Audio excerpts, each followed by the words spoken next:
My question. When we already have clear causal evidence for genetics for autism, and when crucial support is at risk of disappearing, why rush funding into a hurried, poorly designed study to seek environmental risk when evidence show only correlation? Why are many autistic people, including me, deeply unhappy after hearing RFK Jr. talk about autism?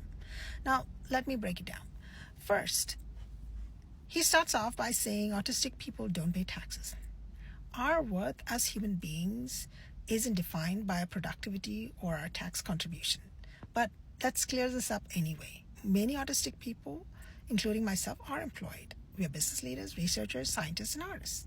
We contribute in countless meaningful ways. I also understand he may have been speaking about those with profound autism. Second, we already have extensive scientific research clearly showing that genetic alterations are the strongest causal factor for autism.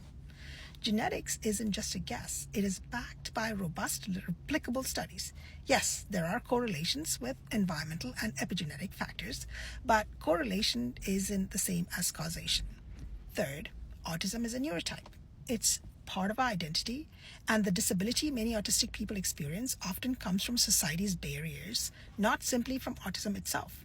Of course, some of us have significant disabilities and need high support. But that's precisely why support programs are so essential.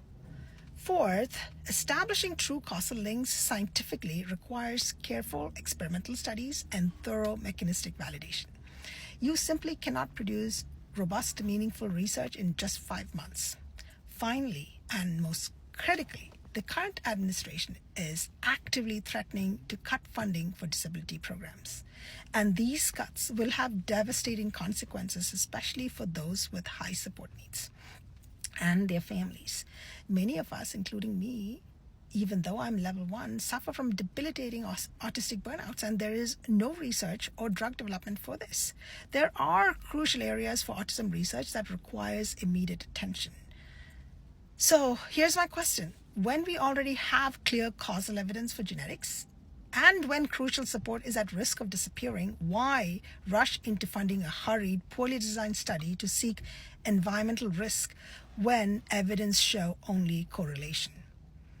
I think autistic lives deserve thoughtfully, scientifically sound approaches, and most of all, meaningful support, not political shortcuts.